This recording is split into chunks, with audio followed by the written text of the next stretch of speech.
Ooh, shaky cell phone video with bad hair. Here we come.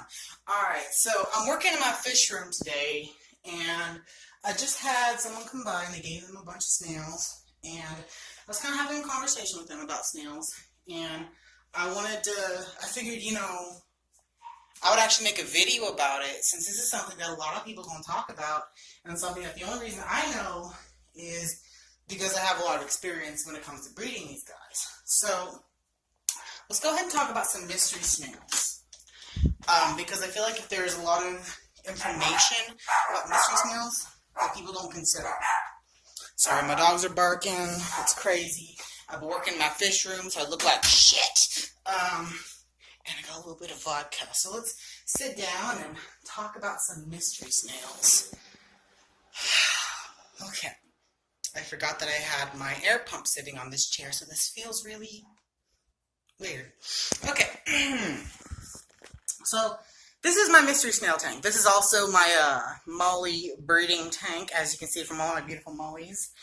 And all my beautiful mystery snails in there. Sorry, it's a shaky, low-quality cell phone video, but I'm a little bit busy today, so I don't have time to set up my actual camera. Sorry, this is going on long enough. Let's get into it. So, some tips about breeding, raising, or just owning mystery snails that a lot of people don't consider. Now, I guess I should start by stating the basics, okay? These guys need high calcium. You can either put some meal in there, you can put a calcium stone, you can put calcium tablets in there. Anything to raise the level of calcium, because their shell is made out of calcium. So if you have, for example, my water is high in magnesium, low in calcium, so it leaches the calcium out of their shells. My heater is turning on. I apologize.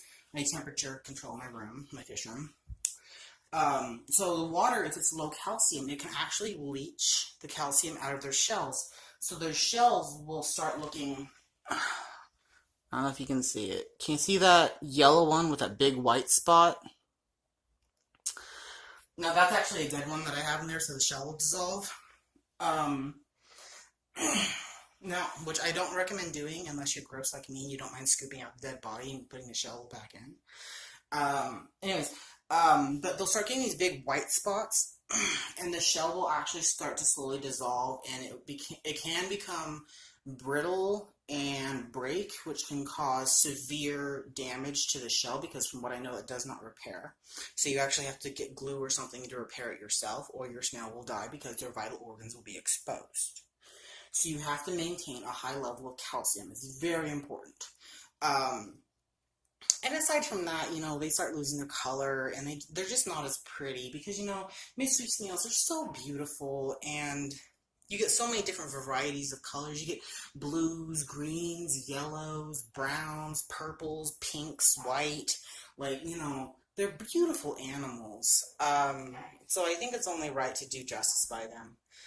But that is something to consider, is just that they need the high calcium, okay? Another thing I would recommend is to observe them closely, okay? They're really big, and they're really clumsy. So they can get stuck in your decorations. They can get tipped upside down, and they can't get back out. Which is really annoying, and they can starve to death that way, or suffocate, because they don't breathe. They don't have gills. They actually need to get to the surface to breathe oxygen. So if they get trapped upside down, they can suffocate or they can drown within a couple of hours. So you need to monitor them every couple of hours, just to make sure they're doing okay and they're not stuck somewhere, and they're okay. Another thing I would recommend highly recommend, this is almost a necessity, is to, as you can see, I do not have my tank all the way up. I have it low, and that's because, like I said, these guys breathe oxygen, so as you'll see, I don't know if you can see it, I'll get close. As you can see, a bunch of my mystery snails are along the top so they can catch a breath. So you want to keep the water level low, okay? For three big reasons. One, like I said, because they breathe air. Two, because this is actually the space where they lay their eggs. So if you want to breed them, you definitely need to make sure that you have a space, a couple inch or so, so they can lay their clutches. I actually happen to be, I'm glad I'm in my fish room for this video because I got everything right here. This is, let me just hold it. These are what clutches look like. So they're pretty big, okay? Each one has like hundreds and hundreds of snails. See, each little bump is an egg. So you're going to want to make sure that you have plenty of room by the surface so that they can lay their eggs, because their eggs can drown if they get into the water. So you want to keep an eye on that.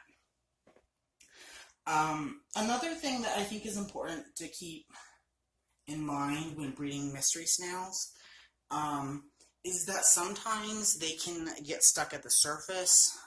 You know, especially if you have a bubble filter or a filter with a high flow that's putting a lot of small bubbles in the water. It can sometimes get trapped under their shells and stuff like that, which is just really not good for them. Which can cause them to get trapped at the surface, and they'll just float around, which means that they can't breathe because they can't get on the edge to get to the surface. They'll just float upside down on the surface, or, you know, and then they won't be able to eat or anything like that. So that's something to keep in mind, that sometimes they can get trapped on the surface, and you can lightly press on them. I think I made a video about that in the past when I was nursing one back to health because it had a gas bladder issue. Is that you can I think it was a gas bladder. But you can lightly push on I forgot what it's called, the seal, because they have a calcium kind of like a fingernail that they close to keep them safe. You can very, very, very gently press on that while they're underwater to get the bubbles to come out. Turn them upside down, very lightly press on that. To help them expel gas so they can get back to the bottom and go about their business. Something that I've noticed is that it's typically the ivory, the blue mystery snails that have this problem especially. I don't know if it's just genetics, I don't know what it is, but from my personal experience is that it's typically the brown and the blue ones that get stuck on the surface the most. And so you really need to keep an eye on that. Sometimes they can be so swelled with air that you can't press on the thing. You can't press on that little nail that closes because it can't close. In that case, the best thing that I've found, and like I said in one of my previous videos, is to very gently, this is going to sound really weird, to very gently poke them in the genitals, and they will kind of contract like any normal person would when you get poked in the genitals by a stranger. They kind of contract, and that instantly causes them to release all of the air. And then you can gently set them back at the bottom of the tank. They eat a lot, and they have a high bio load. I've been having to kind of give these guys away lately because there's just such a high bio load that I can't really keep up with it because I'm working with genetics, so I'm breeding a lot. And it's been kind of, you know, this is also my grow out tank, so it's not doing good for everybody, so I've been having to get rid of them a lot. But keep in mind that you do not want more than one mystery snail per 2 gallons. I would say 2.5 gallons. So just keep that in mind. I guess I should go over some basics too, since I'm doing, you know. They do not eat plants. The only time they eat plants is if they're starving. So if you notice that they're eating your plants, you're not feeding them enough. What I've been giving them is those little small algae tablets, and I'll typically feed them every other day. How many you feed them really depends on the bio load of your tank, what fish you have in there that might also eat them, and what other snails or how many snails you have in there. So I can't really say how much you should feed them. But they really are beautiful animals. As you can see from right here, they're all kind of hiding over here by my filter, looking all cute and sweet. I also have some ram's horns in there, so ignore the ram's horns. But yeah, I hope that's helpful. Oh, speaking of, I guess I should probably, since I went ahead and showed you all a clutch, I guess I should tell you how to breed them. So, they have, thanks Facebook.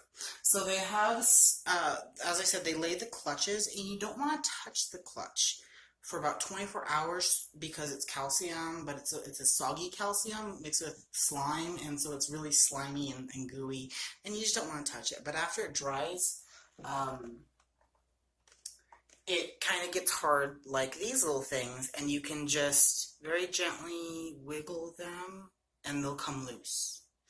And then you can put them in your, and then what I've been doing is I have this, which as you can see is a container with a napkin with, now I have a paper towel on the bottom that is wet, and then I have another paper towel on the top that is dry so that they don't drown, but they can at the same time breathe. And then the lid that I put on top of it has holes in it so that they get oxygen.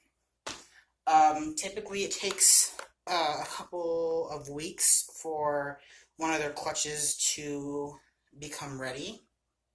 Let me show you. See this one? I'm gonna see if I can hold it up to the camera. I don't know if you can see how it's let me see if I can get better lighting. How it's slightly blue at the bottom there. When it starts turning blue or grayish like that, that means that your snails are hatching. And then what you can do is once your clutch turns, you know, your eggs, your clutch, once your clutch turns grayish blue, you can take it out of your incubator, which is what I have it in. It also needs to be temperature controlled to make sure it's not falling below 70, about 72, 74 degrees. You can take the clutch and then you can put it underwater and you kind of crumble it in your hands. And you can hatch your snails. Actually, I'll go ahead and I'll hatch the clutch on camera for you guys right now. I really wish I would have charged my freaking good camera right now. So y'all wouldn't have to be watching this through a crappy camera. But I'm going to see if I can catch this for you guys. Okay. So you see I'm holding it underwater. Here's my clutch. I'm going to gently start breaking it apart. See how they're falling like little grains of sand? Now, once it's ready, it crumbles very easily, and then whatever's left is just gonna, the little bits of calcium will just float around. And that's okay if it floats around because they'll eat it. They do need calcium.